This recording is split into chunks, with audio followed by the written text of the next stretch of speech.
People have been asking me about my cleaning equipment. So what I've got here is a ultrasonic bath, 30 litres. It's got diesel in it. Diesel? It'll catch fire, Mike.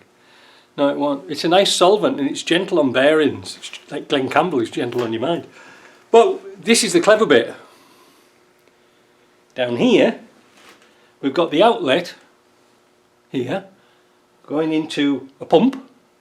The pump then goes through an oil filter down here.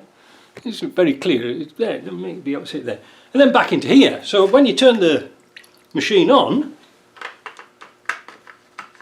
you've got a nice pressure pump to wash things out with. See, look. Admittedly, it does get a bit mucky, and it gets a bit. Don't be afraid of getting diesel splashes everywhere, because you will. I really need an on-off switch, but that's in Mark II. But that means that we can not only use the ultrasonic to get dirt out and have an early bath. You can actually, I wonder if I could throttle that back. Wow, look at this. Pump's working now.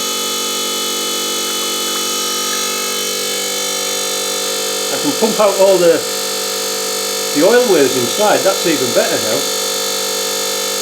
Gets any. I did this in the bead blaster, wet bead blaster, and I got all that muck out. But now we got to get the beads out.